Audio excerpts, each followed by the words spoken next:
El Señor Jesús está aclarando que no cualquiera puede ser un discípulo del Señor. Para ser un discípulo requiere colocar el amor y fidelidad al Señor por encima del amor filial, requiere renunciar a intereses personales, requiere inversión, consagración, valor y resistencia. ¿Les interesa el tema? Está duro. Suena a juguete en este día. Nos toca, hermanos, porque ya no hay más. Esto no es tiempo de estar hablando de otras cosas. Es tiempo de hablar la palabra. Miremos el primer punto, el costo de ser un discípulo verdadero, aprobado por el Señor. Lucas 14:26. Entonces ahora empezamos a analizar. Si alguno viene a mí y no aborrece a su padre y madre y mujer e hijos y hermanos y hermanas y aún también su propia vida, ¿qué dice ahí? No puede, repitámoslo todos, no puede ser mi discípulo. Fuerte palabra. Y entonces cuando no entendemos decimos, ay, pero Señor, tú te contradices. Si tú dices que tengo que honrar a padre y madre, que tengo que someterme a mi esposo, no, aquí el Señor, esa palabra aborrecer, no está en el contexto de odio que nosotros tenemos en nuestro idioma. Esa palabra aborrecer es una palabra de amar menos que. Es menospreciar, es amar menos que. Entonces el verdadero discípulo tiene que amar menos que al Padre o Madre, menos que al Señor Jesús. Y me gusta esta palabra porque el Señor lo puso bien clarito, y que el que no aborrece a su padre y madre y mujer e hijos y hermanos y hermanas, porque alguien diría, ay no, ahí el Señor dijo simplemente el que no aborrece a su familia, pero Él no dijo nada de mi hermana, pero Él no dijo nada de mi hermano, pero Él no dijo nada de los hijos, no. Por encima del amor de mi papá, de mi mamá, de mi cónyuge, de mis hijos, de mis hermanos, de cualquier otro, tiene que estar el amor del Señor. Tiene que tener más peso. Entonces nosotros no podemos decir, ay no, es que nos están enseñando que tengo que odiar a mi papá y a mi mamá. No, no se trata de eso. Entonces el verdadero discípulo va sin reservas al Señor. No se reserva, el primer amor es ¿para quién? Para el Señor Jesús. Otras relaciones son importantes, pero son menos importantes que las que tenemos con el Señor. Mire cómo lo dice aquí para que entendamos el concepto de menospreciar. Dice, no puede ser mi discípulo. El significado bíblico de la palabra aborrecer es menospreciar, o sea, colocar menor precio. Mire cómo lo dice Génesis 29, 30 y 31 para que usted lo entienda. Hablando de, ¿se acuerda que Jacob se enamoró de Raquel y trabajó por ella 7 años y el suegro lo engañó y le dio fue a Lea? Y entonces, pero después tuvo a 2 esposas, a Lea y a Raquel. Mire cómo dice, y se llegó también a Raquel y la amó también más que a Lea. Ahí no dice que a Lea la odiaba. Y sirvió a Labán aún otros 7 años y vio que Jehová que Lea era ¿qué? Menospreciada y le dio hijos, pero Raquel era estéril. ¿Qué está diciendo ahí? Que Lea era amada, pero era amada menos que Raquel. Eso es lo que está diciendo. En Mateo, entonces cuando dice el Señor en Mateo 10:37, el que ama a padre o a madre más que a mí, no es digno de mí. El que ama a hijo o a hija más que a mí, no es digno de mí. Entonces, menospreciar es amar un poquito menos.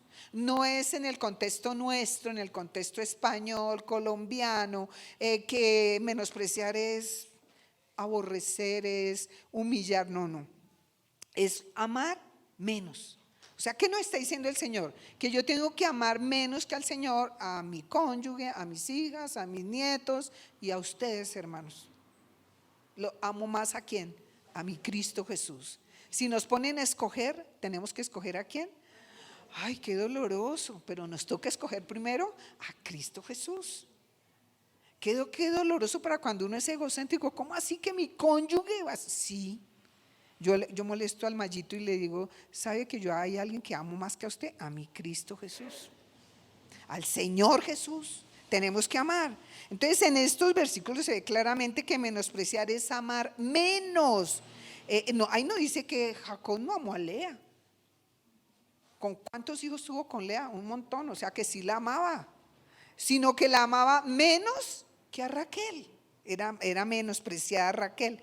Entonces, normalmente ser un seguidor del Señor Jesús hace que alguien sea miembro de la iglesia, pero en la iglesia somos una familia. Y en esta familia el más amado tiene que ser ¿quién? El Señor Jesús. Cuidadito. Cuando esté en una iglesia le digan que usted tiene que amar a su pastor, a su pastora, al hermano, nada. Usted tiene que amar ¿a quién? Al Señor Jesucristo. Menospreciar es colocar menor precio a algo, menor afecto, es lo que está diciendo el Señor. El Señor está, ¿qué nos está exigiendo el Señor entonces con esto? Que tengamos por Él un amor supremo, distante del que tenemos al cónyuge, a los hijos, a los nietos, a los yernos y a quien sea. Bueno, tiene que ser muy superior. El amor por nuestro Señor Jesús tiene que ser muy superior, muy por encima del que le tenemos a la familia natural y espiritual y al que nosotros mismos nos tenemos, porque nosotros mismos también nos tenemos que amar. El Señor dijo que amáramos a Dios sobre todas las cosas y al prójimo como a nosotros mismos. O sea, el Señor sí quiere que nos amemos, pero no por encima del Señor. El primer amor tiene que ser el Señor Jesús. Entonces, el primer punto para ser un verdadero discípulo del Señor, aprobado, porque es que hay muchos que dicen ser discípulos, hay muchos que dicen ser creyentes, pero no están aprobados por el Señor. Entonces, el Señor Jesús exige que todos sus discípulos estemos dispuestos a colocar al Señor en el primer lugar de nuestro corazón, de nuestros sentimientos. Él debe ser nuestro primer amor y todos los demás van ¿qué? Despuesito, como usted los quiera colocar. Obviamente los casados, el segundo amor después de Cristo, ¿quién es? ¿El hijito chiquitico? ¿Quién? El cónyuge. Y después del cónyuge, ¿quién van? Los niños, como los que, y ojalá en el mismo pedestal, todos los niños. Y ahí ya para allá usted coloque como se le antoje, hermano. El Señor no pelea ya con eso. Pero el primer lugar tiene que estar el Señor Jesús. Amén. Miremos nuestro segundo punto, el costo de ser un discípulo verdadero en Lucas 14:27. Dice, y el que no lleva su cruz y viene en pos de mí, no puede ser mi discípulo. Entonces aquí esta palabra, el que no lleva su cruz y viene en pos de mí, suena duro. Ojo que dice el que no lleva su cruz, ahí no está diciendo el que no lleva mi cruz. La cruz de Cristo, ¿cuál fue? ¿Usted lo tiene claro? ¿Cuál fue la cruz que el Señor llevó? Por mi pecado, por mi maldad. Entonces, esta cruz es diferente. Aquí, ¿qué nos está diciendo? Se cuenta, el Señor, ¿por qué está diciendo esto? Porque en el contexto, Él está escribiendo esto, el Imperio Romano, cuando iba a crucificar a alguien, lo hacía llevar ¿cómo se llama? Un lateral, un pedazo de la cruz, no toda la cruz, un pedazo. Lo hacían llevar hasta el lugar donde lo iban a crucificar. Y entonces usted se imagina a la persona andando con ese palo. Todo el mundo pasaba y decía, ay, a ese lo van a crucificar. ¿Quién sabe qué hizo? O de pronto ya sabían qué había hecho. Entonces, cuando iba para allá, ¿cómo se tenía que contar ese que llevaba el palo a cuestas? Como un muerto. Ya, me quedan 3 cuadras para llegar allá, chao, ahí me van a colgar. Entonces, un seguidor del Señor Jesús es el que lleva la cruz, demostrando que va directo a la crucifixión de su carne. Porque me está diciendo su cruz, mi cruz, ¿cuál es? Yo tengo que matar esta carne, estos deseos pecaminosos, esta naturaleza pecaminosa, tiene que morir, tiene que morir. Entonces, esto cuando el Señor lo dijo acá, seguramente horrorizó a los que estaban escuchando eso. ¿Y cómo así? Que yo tengo que llevar la cruz, sí, toca llevar la cruz. Entonces nosotros tenemos que mirar cómo nosotros crucificamos esta carne. Tenemos que ejecutar esta carne, porque lo contrario que dice ahí, no puede ser mi discípulo. Llevar la cruz significa una vida de abnegación, de sufrimiento, de permanencia y de obediencia. El que llevaba el palo no podía decir, ay no, yo ya no quiero más. No, eso iba una cantidad de soldados ahí detrás obligándolo. Entonces a nosotros nos obliga que nuestro amor por Cristo Jesús. Gálatas 6:14 dice Pablo, pero lejos esté de mí el gloriarme, sino en la cruz de nuestro Señor Jesucristo, por el quien el mundo me es crucificado a mí y yo al mundo. La versión Dios habla hoy me encanta. En cuanto a mí, de nada quiero gloriarme sino de la cruz de nuestro Señor Jesucristo, pues por medio de la cruz de Cristo el mundo ha muerto para mí. A eso es que se refiere llevar la cruz. Y yo he muerto para el mundo. Que el mundo ya no me afecta, hermano. Yo sé que a los jóvenes les cuesta trabajo. Al jovencito le cuesta, ay, pero ¿cómo? Ya me tienen aquí encerrado, encerrada y no puedo disfrutar el mundo. Pues disfrute el mundo, mi hijo, y verá que se queda. Ya Cristo viene pronto. Nosotros tenemos, el mundo tiene que morir para mí y yo tengo que, o sea, ya el mundo no cuente conmigo. Si yo estoy muerta para ¿el mundo podrá contar conmigo? ¿Podrá pedirme algún favorcito? ¿Podrá pedir mi casita para hacer una fiestica en mi vida? ¿Que quiere hacer una parrandita acá? ¿Podrá pedirme prestado algo? Nada. Recuerda que el Señor dijo, viene el príncipe de este mundo, pero él nada tiene en mí. Así tenemos que decir, el mundo nada tiene en nosotros. Yo no he hecho nada para el mundo. Yo no digo mentiras. No tengo nada que ver con el mundo. Yo no le presto mi vida para que haga parranditas conmigo. No le podemos. Entonces nosotros, esto es la vida, esto es tomar la cruz. Es duro. Por eso le llama cruz. Porque la gente no quiere dejar de ser famoso en el mundo. Los chicos en el colegio, ay, todos tienen novio, novia y yo no. Sufren. Mi hija Lorena, cuando entró a la universidad, ella no había tenido novios. Ella no tuvo sino un novio que se llama Jorge Sánchez. Ella no tuvo más novios. Y ella sufrió, de ella se burlaban en la universidad. Yo tuve que llorar un día con mi hija de ver cómo se burlaban de ella. Pero ella fue valiente. Fue valiente.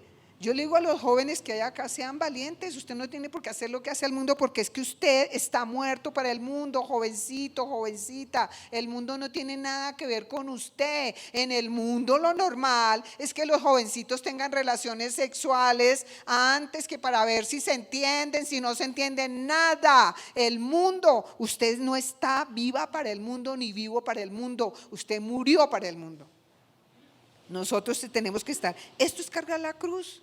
Esto es lo difícil, que yo no haga lo que los otros quieren, que yo no les haga caso. Eso es lo difícil. Entonces llevar la cruz siempre resultaba en la muerte. ¿En la muerte de qué? Es que nadie llevaba la cruz por diversión, por hobby. Ay, vamos este fin de semana a llevar la cruz por hobby a ver quién gana. No, eso era muerte. Llevar la cruz significaba morir. Nosotros llevamos la cruz y significa morir ¿qué? Nuestra carnita, nuestra naturaleza, nuestros deseos pecaminosos. El Señor escogió la cruz, no una cruz cualquiera. El que no lleva su cruz, ¿cuál es su cruz? El Señor no dice, el que lleve una cruz, este es digno de ser mi discípulo. No cualquiera, es su propia cruz. ¿A qué tiene que negarse usted? ¿Cuál es la iniquidad que lo persigue? Todos, hermanos, tenemos una iniquidad que nos persigue. Un gusto por la maldad que nosotros adquirimos en nuestra casa, en nuestra familia, en nuestro contexto mientras crecíamos, tuvimos un gusto por la maldad. ¿Cuál es la iniquidad que nos persigue? Esa es la cruz que yo tengo que cargar, que yo tengo que morir. Si es que tuvimos una familia promiscua y los padres vivían, mejor dicho, un poco de relaciones, hijos de uno y otro lado, nosotros tenemos que morir a eso. Nosotros no vamos a hacer lo que hicieron nuestros padres, porque esa iniquidad nos persigue. El salmista dijo, la iniquidad me persigue. Líbrame, Señor. Entonces es la cruz mía, yo no puedo llevar su cruz es diferente a la mía. ¿Cuál es la cruz de cada uno? Piense en qué es lo que usted tiene que negarse. Esa es su cruz la que tiene que cargar. Entonces hay una cruz adecuada para cada uno. ¿A qué tiene que negarse usted? Cada uno tenemos diferentes contextos. Entonces nos tenemos que negar. Entonces mi experiencia no se parece seguramente a la suya. De pronto mi sufrimiento no tiene que ver con el suyo. A usted le cuesta más trabajo, de pronto a algunos les cuesta trabajo negarse a los amigos, a que en el colegio no lo reconozcan, a que se burlen en la universidad como le pasaba a Lorena, se burlaban cruel. Me acuerdo un día llorando con mi hija, juntas llorando de ver la amargura de mi hija, como se burlaban de ella. Entonces nosotros tenemos que tomar la cruz.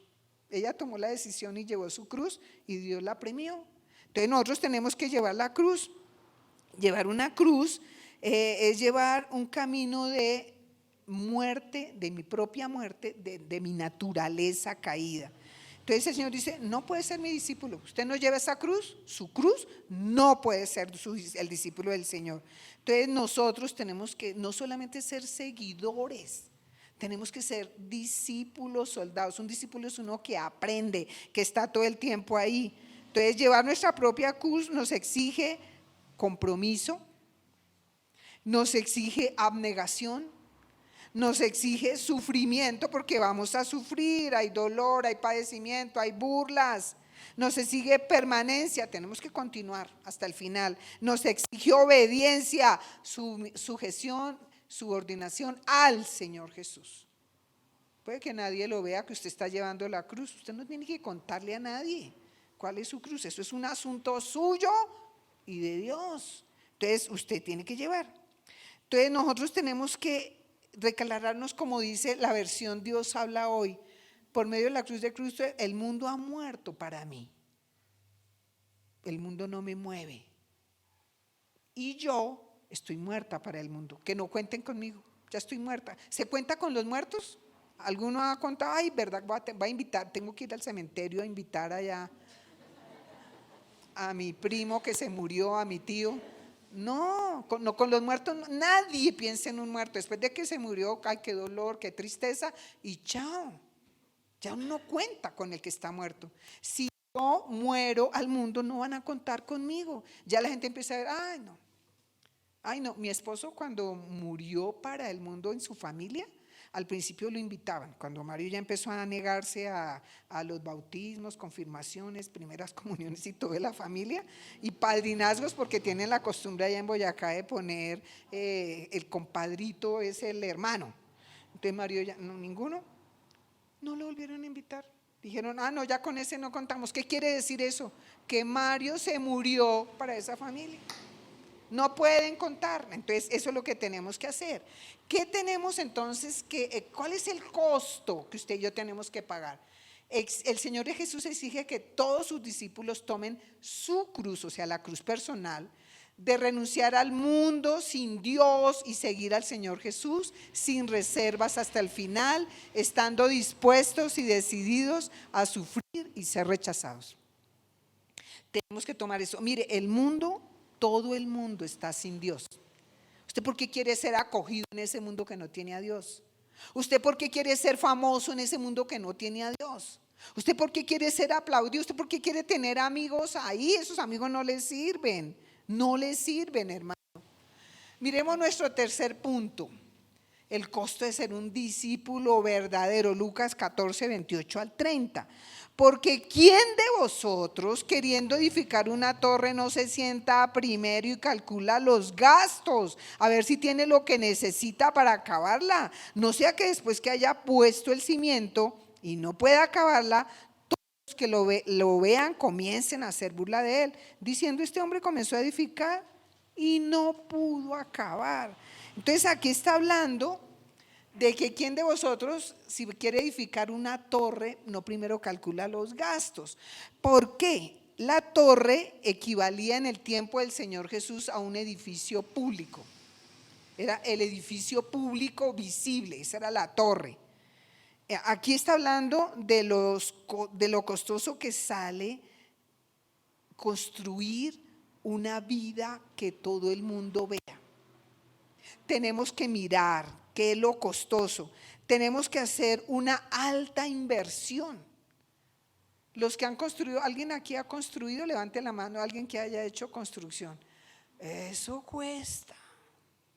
Eso cuesta.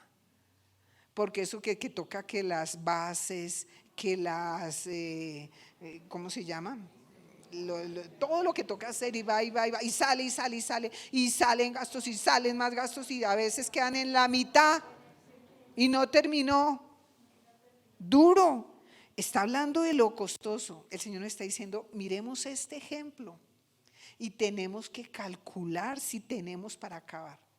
Y no sea que quedemos solamente con la fachada. O sea, los que los miércoles ven las enseñanzas, un día Jorge mostró y dijo que vende este edificio y muestra un edificio con una fachada bien bonita y por dentro no había nada, era solo ¿qué? Fachada. Fachada. Y a ver, ¿qué tal nosotros hacer? Ahí voy a construir y solamente tenemos la fachada y por dentro no hay ningún cuarto para habitar, no hay nada. Entonces está hablando de lo costoso, que es tener un edificio público, o sea, que yo tenga testimonio delante del mundo. Porque para tener fachada es fácil, para quedar avergonzado es fácil. Está hablando de la nueva construcción de nuestra vida espiritual. Está hablando de eso, de la gran inversión que tenemos que hacer cada día de nuestra vida para terminar donde el Señor quiere. La construcción de una nueva vida es bien costosa, bien costosa. Aunque los dones del Señor los dio gratuitos, el Señor nos los regaló, pero nosotros tenemos que irlos adquiriendo. Él los regala, pero yo tengo que esforzarme para que se vean en mí. Entonces el Señor nos justificó gratuitamente por su gracia, mediante su redención. Pero el hombre auténtico tiene que apropiarse de cada uno de esos y mostrar que valió la pena conocer a Cristo, que valió la pena el sacrificio de Cristo por nosotros. Miremos cuánto estamos dispuestos nosotros. Tengo que hacer primero, me tengo que sentar y calcular el gasto. Yo le aseguro que ninguno de nosotros cuando empezamos a ser cristianos calculamos el gasto. No podemos ser mentirosos. Ninguno. Ahí me llevaron allá y yo empecé a crecer. Le doy gracias a Dios por la iglesia donde me llevó, la Filadelfia. En ese tiempo el pastor Colin era un maestro tremendo de la palabra. Y yo empecé a crecer con la palabra. Pero yo nunca me sentí a calcular todo lo que toca cambiar, todo lo que toca dejar, todo lo que toca aprender, todo lo que toca hacer. Y todo eso de cargar la cruz es duro, porque eso lo juzgan a uno. Y más cuando usted está trabajando. Entonces, calcula el gasto. ¿Cuáles son los gastos? Como lo muestra. ¿Cuánto estamos dispuestos a invertir en la construcción de nuestra nueva vida espiritual? ¿Cuánto estamos dispuestos? Mire lo que dice 2 de Pedro 1, 5 al 7.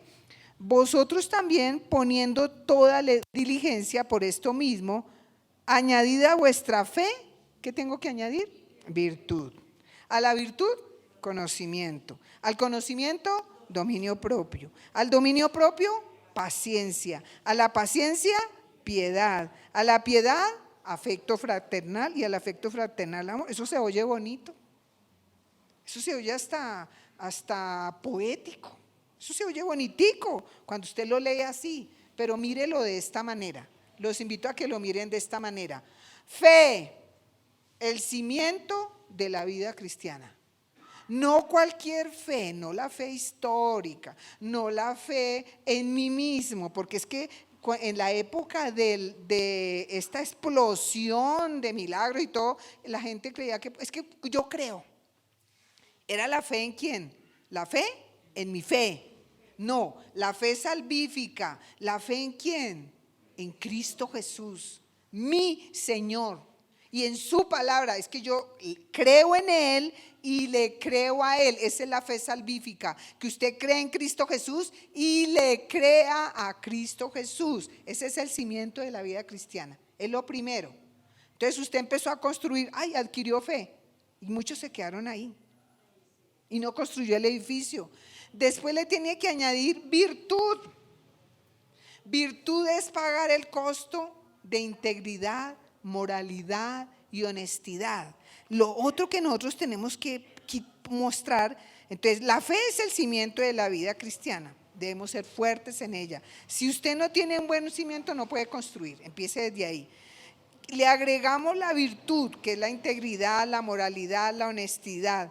Es la excelencia de una vida de testimonio conforme a la palabra. Cuando empezamos a cambiar, entonces la gente dice, uy, está construyendo, ¿cómo cambió? Esa persona era medio tramposa, ya no dice trampas. Era grosera, ya no dice groserías. Empezamos a mostrar virtud. Lo segundo que se tiene que ver después de nuestra fe es la virtud. El cambio que tiene que haber en nosotros. Pagar el costo de integridad, moralidad y honestidad. Uy, mire cómo se vestía. Terrible. Mire ahora cómo se viste decente. Se viste, cambió de manera de vestirse. Martica me permite contar que la Martica dice que ella, la Martica esa que conocemos, dice que se ponía minifaldas, que era bien mostroncita, pero cuando conoció al Señor, ella cambió su manera de vestir. Que ella se maquillaba y se hacía cosas, pero cuando conoció al Señor, pues el Señor a ella le dijo que no se volviera a maquillar. Ella se ponía unos aretotes grandes, pero cuando conoció al Señor, ella le dedicó, mejor dicho, mostró una virtud que antes no tenía. Ella cuenta eso en su testimonio, por eso le pido permiso para decir. Ella dice que ella avergonzaba a su esposo con esa manera de vestir. Empezaron a ver virtud, dijeron, uy, esta no era la señora que andaba así, no, ahora la ven diferente. Virtud, ahora tiene virtud. Le añadimos conocimiento. Yo no me puedo quedar en que tengo fe, ay, que ahora cambié mi manera. No, tengo que agregarle conocimiento a mi torre, dispuesta a inquirir toda la palabra. Es lo tercero que el Señor exige. No se quede en que ya creyó y se congrega. Ay, qué virtud, pero no quiere conocimiento. Nos toca pagar el precio. Para los chiquitos no es fácil empezar el colegio. Me acuerdo de mi Joelito, eso lloraba para ir al colegio y ahora ya no quiere que hayan vacaciones, quiere solamente ir al colegio. Entonces, porque el conocimiento al principio cuesta. Tenemos que estar dispuestos a aprender, dispuestos a aprender. Si usted está dispuesto a aprender, usted crece, hermano. Usted crece. Y le tengo que añadir templanza. Ya no me puedo quedar solamente, ay sí, yo ya tengo fe, yo cambié mi manera de vivir, ya conozco algo de la palabra. No, tengo que añadirle templanza. La templanza está dispuesta a restringir los excesos, hermano. ¿Qué excesos? Todos en alguna manera teníamos excesos. Excesos en la comida, excesos en los viajes, excesos en muchas maneras. Cualquier cosa que en lo que no tengamos templanza, tenemos que sujetarlo, tenemos que sujetarlo. La templanza originalmente significa sobriedad, temperamento disciplinado, un hábito del alma, un sabio que se domina a sí mismo. Es restringir todos los excesos que haya en nuestra vida. Entonces, el orgullo puede ser un exceso, la ira es un exceso, el despilfarro de platica es un exceso, la apariencia, el querer aparentar lo que no tengo, eso es un exceso. Entonces, nosotros tenemos que mirar qué excesos tenemos. Necesitamos para que se empiece a ver nuestra vida. Para que seamos testimonio, estamos contemplando si yo tengo. Eso nunca nos lo explicaron, hermano. Nosotros creíamos que no, con lo primero, ya tengo fe, yo ya me congrego, ya soy cristiano. No, tengo que estar templanza, tengo que añadirle paciencia. Ese es el orden que lo escribe Pedro, inspirado por el Espíritu Santo. La paciencia es la resistencia y aguante alegre, no renegón. Porque una persona puede aparentemente tener paciencia, pero renegando todo el tiempo. Job Aparentemente él se defendió todo el tiempo, pero él nunca renegó. Lo que pasa es que sus amigos todo el tiempo le decían, usted está pasando eso porque usted pecó. A ver, confiese, ¿cuál fue su pecado? Entonces Job le tocaba defenderse. Por eso pareciera que él está renegando, él no está renegando. Entonces, nosotros tenemos que aguantar en las dificultades de la vida con gozo. Eso es lo tremendo, porque tenemos una esperanza viva en Cristo Jesús. La espera paciente, perseverancia paciente, esa es la paciencia. Aguanto. La paciencia lleva a la eternidad, hermanos. Si usted es impaciente, no va a ir a la eternidad. Esto de la paciencia a mí me cuesta trabajo, porque yo soy de un temperamento que quiero las cosas ya, es ya y punto. No, a veces Dios me ha enseñado que tengo que esperar y esperar y esperar. No podemos ser impulsivos. El impulsivo también es una parte le falta templanza. Yo confieso mi impulsividad. Entonces nosotros tenemos que sumarle eso. ¿Qué más le añado a mí? ¿Le gusta la torre como está quedando? Bonita. Es público, es un edificio público. Piedad. ¿Qué es piedad? El costo de adoración y culto reverente. Entonces la piedad, nosotros tenemos que, la piedad se traduce como adoración, como reverencia. ¿A quién? Yo no puedo decir que soy piadoso porque adoro una imagen. Eso no es piedad.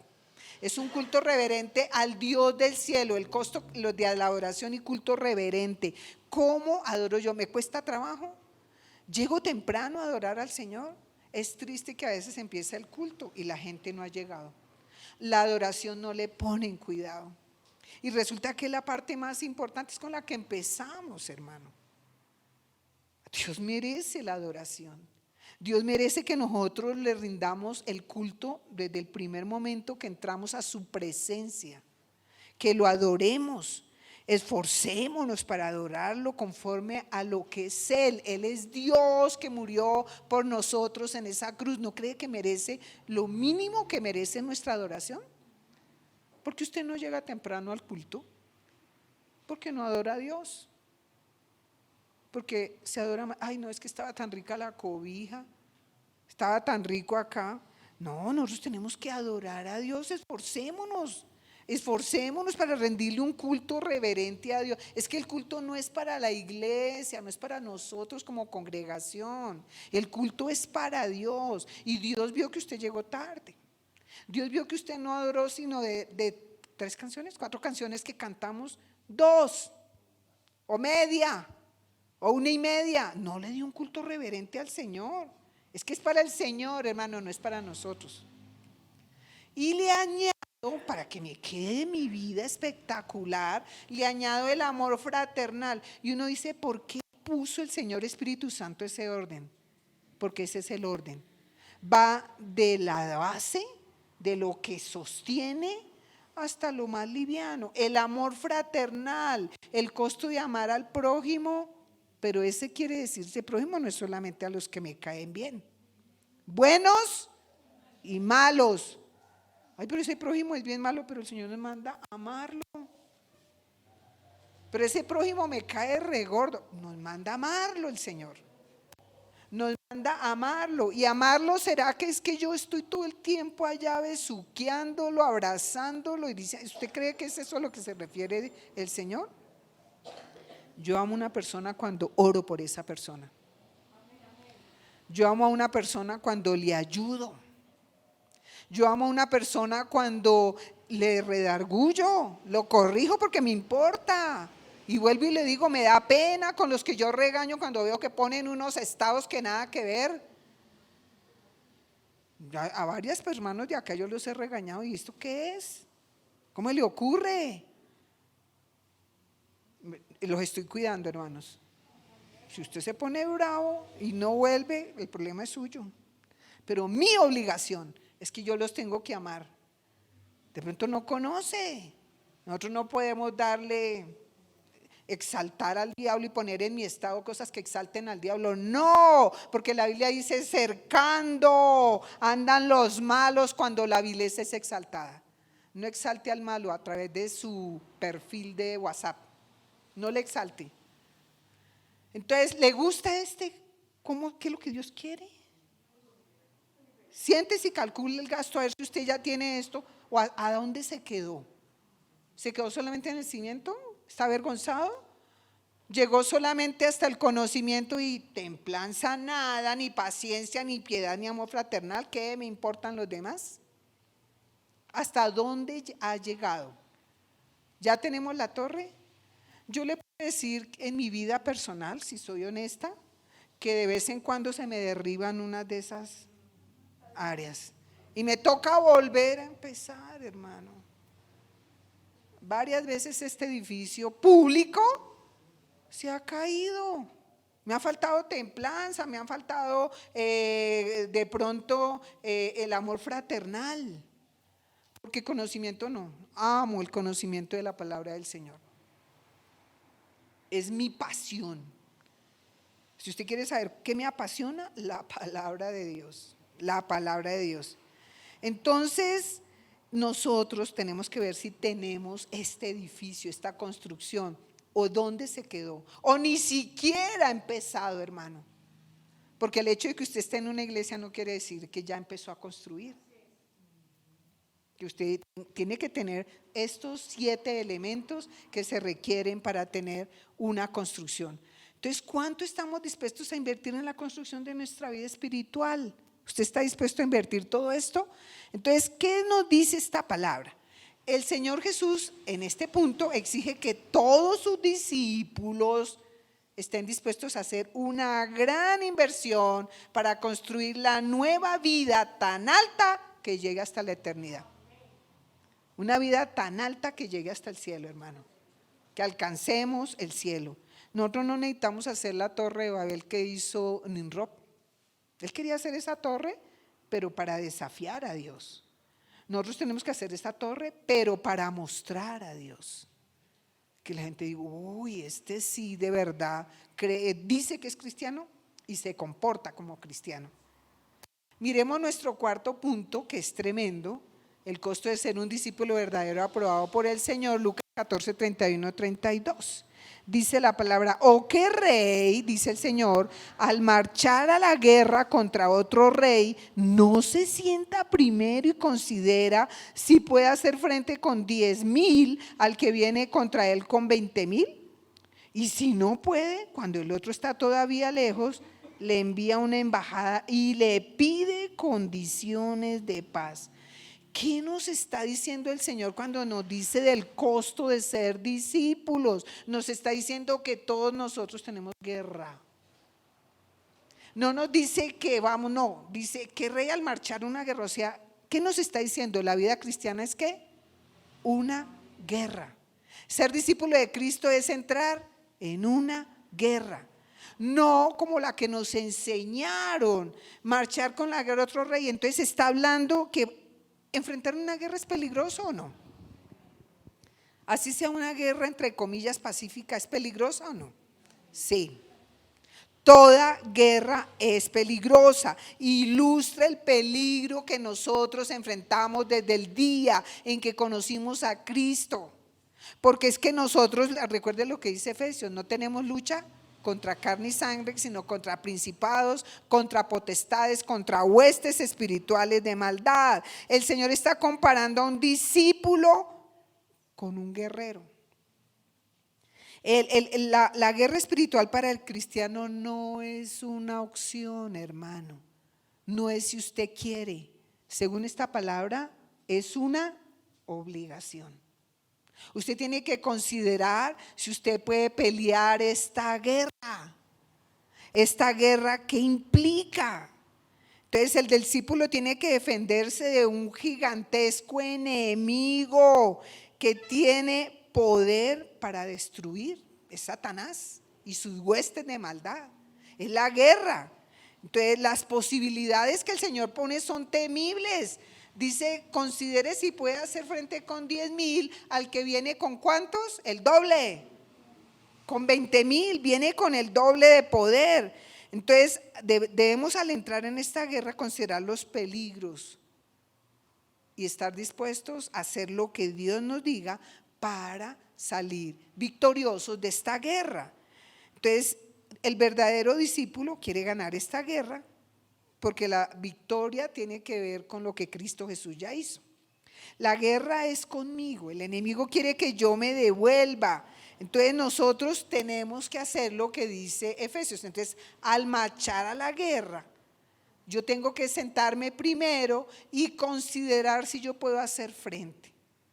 Ojalá de verdad que nosotros le enseñemos a los nuevos esto, que esto no es fácil, esto es una guerra espiritual todos los días. Entonces el verdadero discípulo tiene que estar dispuesto a ir a la guerra, ¿cuántas veces? Todo el día y todo el tiempo, hermanos. Todo el tiempo estamos en guerra. Miren lo que dice Efesios 6, 11 al 13. Vestidos de toda la armadura de Dios para que podáis estar firmes contra las acechanzas del diablo, porque no tenemos lucha contra sangre y carne, o sea, contra ser humano, sino contra principados, contra potestades, contra los gobernadores de las tinieblas de este siglo, contra huestes espirituales de maldad en las regiones celestes.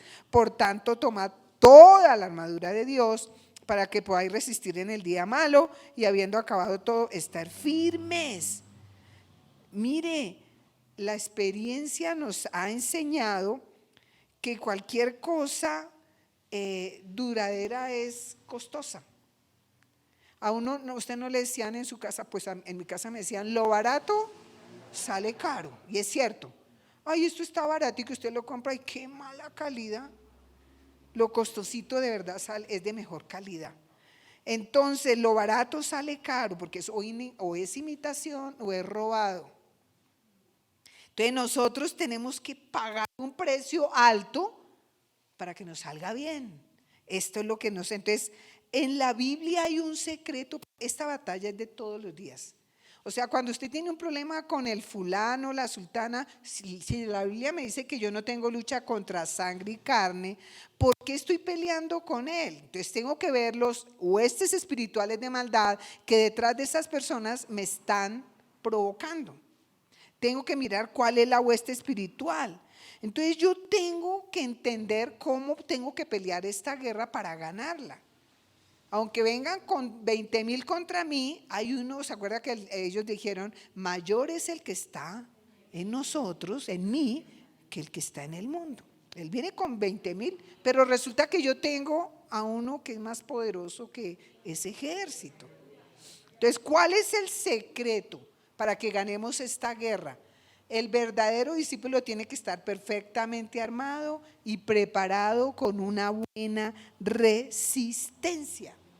¿Usted entiende lo que es resistencia? ¿Ha oído que la resistencia ahorita en Ucrania, la resistencia en cualquier lado, la resistencia en la guerra es un movimiento, es un grupo o grupos dedicados a oponerse a un invasor? Es el que se opone a un invasor y a establecer claramente a quién defiende y a quién le cree. Es el que se opone a un invasor. Esa es la resistencia. Entonces, en nuestro caso, nos sometemos a Dios y resistimos al diablo. Esa es la resistencia que tenemos que hacer. Entonces, el verdadero discípulo tiene que aprender esto, cómo hacer resistencia. Santiago 4:7 dice, someteos pues a Dios, ¿qué dice? Resistid al diablo y huirá de vosotros. Entonces, ¿cuál es el secreto? Hay dos secretos acá en esta palabra, dos secretos tremendos. Los dos secretos para ser un guerrero poderoso. No es que se aprenda la fórmula, fuera en el nombre de Jesús. Esa no es el secreto es este. Primero, sometimiento a Dios. ¿Y sometimiento a Dios qué es? Respeto, obediencia absoluta, amor, conocimiento de su voluntad. Eso es el primer secreto. Le pongo aquí esta imagen, que es la que más muestra lo que yo quiero. La autoridad de Jesús, de Dios, es como una sombrilla. Si usted se somete bajo esa sombrilla, ¿qué va a pasar? Cuando usted se somete sobre esa sombrilla, cuando estamos bajo la autoridad de Dios, estamos protegidos del ataque del enemigo. Si yo estoy bajo la autoridad de Dios, es cuando usted obedece. Los niños decimos que los niños están bajo la autoridad de papá y mamá. ¿Por qué? Porque el papá manda y los niños ¿qué hacen? Obedecen. Cuando los niños están en el colegio están bajo la autoridad del maestro. ¿Por qué? Porque obedecen al maestro. Bajo la autoridad del colegio, porque obedecen los estatutos y decretos del colegio. Entonces, inclusive esto es una mala, cuando dicen es que estemos bajo cobertura y la gente no entiende y cree que es algo mágico. Y entonces, ay Señor, yo me declaro bajo tu cobertura. Levanto el nombre de Cristo. Me cubro con la sangre de Cristo. No, eso no está bajo cobertura. Usted puede decir 50,000 veces, me cubro con la sangre de Cristo, pero si usted no está obedeciendo, si usted no está bajo autoridad, nada que hacer. No es un discípulo del Señor. ¿A quién cubre el Señor? Al que le obedece, al que le cree.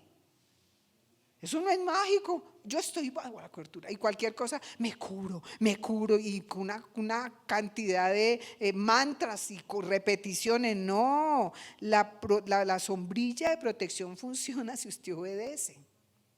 Si usted obedece, entonces el mismo Señor sale y lo defiende. Si usted se sujeta a Dios, si usted se somete a Dios es porque le obedece. ¿Y qué pasa con el Señor? Ah, no, Él pelea con mi hijo, no se meta. ¿Y qué hace el enemigo? Huye. Entonces tenemos que obedecer todas sus palabras. ¿Usted quiere someterse a Dios para pelear esta guerra? Obedezca todas las palabras. Esta palabra le ha hablado a usted, me ha hablado a mí, y hay palabras y órdenes específicas de Dios para cada uno. Obedezca lo que Dios le dijo. Obedezca. El Señor hoy le dice perdone y usted tiene que hacer perdonar. ¿Cuántas veces va a perdonar? O sea, ¿cuántas veces tiene que perdonar? Siempre. Ay, no, pero es que esta vez sí fue la tapa. No, esta vez sí yo no lo perdono y no lo perdono. Toca perdonar. ¿Cuál es el decreto que nos está diciendo hoy? ¿Usted quiere estar bajo la protección de Dios? Obedezca a Dios. Y el segundo secreto, la resistencia al diablo. No le colaboro al diablo. Lo combato y lo resisto. Hago resistencia. Y entonces aquí les muestro cómo se hace la resistencia. Esto lo usamos, me acordé que esto lo habíamos usado en un lema hace como 5 años. Levantando muros espirituales de protección con la obediencia a Dios y su palabra. Yo hago resistencia al diablo. No puede traspasar. Ustedes han visto las murallas de protección que tienen allá en Ucrania, son como unas X de hierro ahí, pero eso no protege, porque si mandan una bomba por encima, hasta ahí llegaron. Las barricadas esas no proceden, pero esta barricada de la palabra de Dios, la palabra de Dios tiene poder. Usted levanta la palabra porque la obedece. Yo no levanto la palabra fetichemente, hermano. Ay, no, yo me cubro con la sangre de Cristo. ¿Qué? Está haciendo un discípulo porque la sangre de Cristo es para redención y expiación. ¿Usted es un redimido de Jehová? Porque si el Señor dice, yo a este no lo conozco. Triste. Entonces, mientras nuestro muro de protección esté basado en la obediencia a la palabra de Dios, es infranqueable. El enemigo no lo puede pasar. No nos puede tocar. Y por tanto, el enemigo, ¿qué tiene que hacer si llega a un muro que no puede pasar? ¿Qué tiene que hacer el enemigo? Salir corriendo. Nada que hacer. Y vio allá detrás del muro al que está con nosotros hasta el fin del tiempo, al gigante. ¿Qué tiene que hacer el enemigo? Este es otro secreto. Si yo obedezco al Señor, si yo levanto la palabra, el gigante está conmigo. Él está como poderoso gigante, pero porque le obedezco, porque nos conoce. Pero Él no va a estar conmigo porque eso a uno le dedicaban palabra el día del cumpleaños. Me da mucha risa ahora que le hemos leído toda la palabra. Le dedicaban las palabras que le dice el Señor a Ciro. Yo voy delante de ti y derrabaré muros y no sé qué. Y después dice, aunque nunca me conociste. No, yo no quiero esa palabra. No, hermano. Y nos dedicaban esas palabras el día del cumpleaños. No.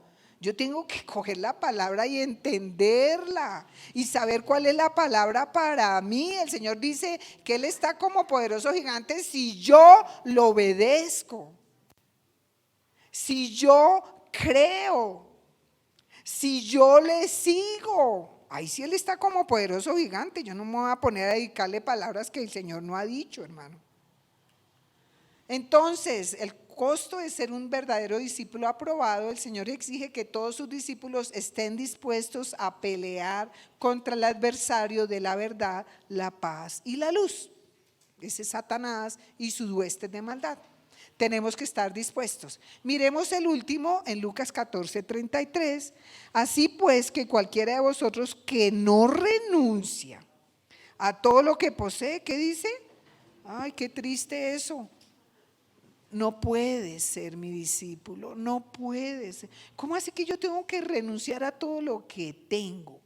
A todo lo que posee, dice la palabra. Todo lo que posee no puede ser mi discípulo. Es un reto difícil. Para poder comunicar el evangelio, yo tengo que renunciar a lo que yo poseo. ¿Qué es lo que yo poseo? Nunca podemos ir con cosas que, con mi conocimiento, con mis actitudes, con mis carismas. No, yo tengo que ir con la palabra del Señor. Tengo que renunciar a todo lo que poseo. Yo tengo que ser de verdad transformado. La palabra, un discípulo debe estar dispuesto a renunciar a todo por seguir al Señor Jesucristo. Mire como dice Filipenses 3:7. Pero cuantas cosas eran para mi ganancia, o sea, lo que Pablo poseía. ¿Qué poseía Pablo? Había sido educado, tenía un título universitario, allá en la ley de esto, educaba a los pies de Gamaliel. ¿Qué más tenía Pablo? Fariseo de fariseos, circuncidado al yo no sé qué día. Mejor dicho, cumplimiento perfecto, o sea, tenía universidad, tenía méritos, tenía de todo. Pero dice, por cuanto las cosas eran para mi ganancia, las he estimado ¿qué? Como pérdida. Eso es lo que Dios nos exige. Por amor de Cristo. Entonces tenemos que entregarnos al Señor sin reservas. No me voy a reservar nada. Esto sí, pero esto no. Ay, Señor, mi título que me costó tanto trabajo, tantos años. Entonces, pudiera ser que hasta nuestra vida, hermanos, en este tiempo, tenemos que estar dispuestos a entregarlas. La persecución es total ahorita. Imagínense ahorita con un ministro de justicia como es, lo que nos espera, hermanos. Nos van a empezar a prohibir leer la palabra, leer que dice Dios creó varón y hembra, los bendijo Dios. Aquí tenemos que empezar a calcular el gasto. ¿Qué vamos a hacer nosotros? ¿Vamos a negar la palabra para que nos dejen seguir funcionando? ¿Qué creen ustedes? Por lo menos nosotros no lo vamos a hacer. No lo vamos a hacer. No vamos a hacer eso.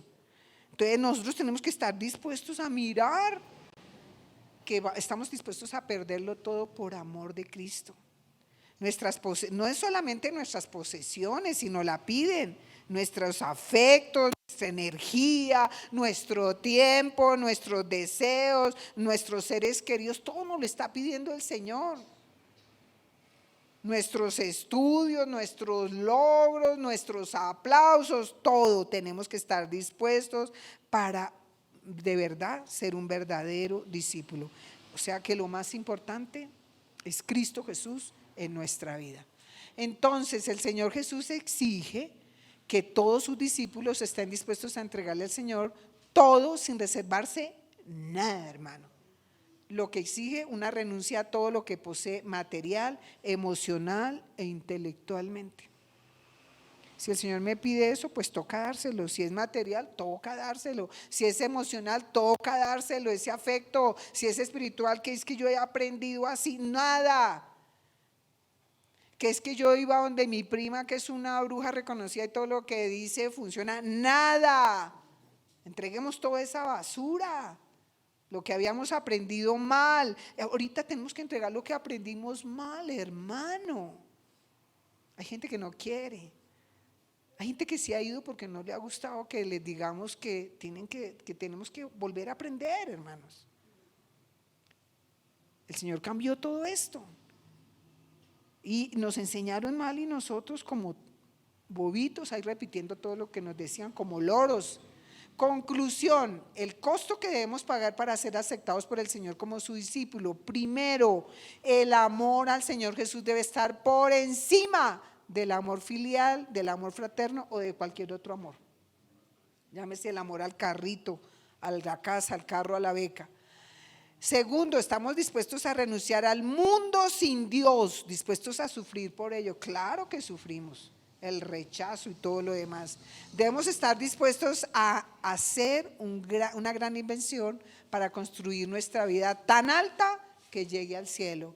Debemos estar dispuestos a pelear todos los días hasta el fin la guerra contra el adversario. Seamos de la resistencia y debemos estar dispuestos a renunciar a toda posesión intelectual, material, emocional, por amor al Señor Jesús. Amén. Padre, queremos darte gracias. Nosotros sí queremos, Dios. Queremos disponernos para ti, Señor. Padre, estamos viviendo el último tiempo, Dios. Enséñanos a perseverar. Enséñanos a levantar nuestra vida así como ese edificio público, que todos lo vean, Padre. Esas áreas que a veces se nos derriban, Padre, ayúdanos a reforzarlas, Dios. Si nos toca empezar de nuevo, lo vamos a hacer, Padre, pero queremos alcanzarte a ti. No una cúspide para nuestra gloria, para tu gloria, Señor. Para que tú seas visto, para que vean y digan, allá está la luz de Cristo. Señor, para que te vean a ti, el único Dios verdadero, y a Jesucristo a quien tú enviaste, Señor. Enséñanos, Dios mío, de tal manera a contar nuestros días, que atesoremos esta palabra para que traigamos al corazón sabiduría, Padre. Gracias, bendito Señor Jesús.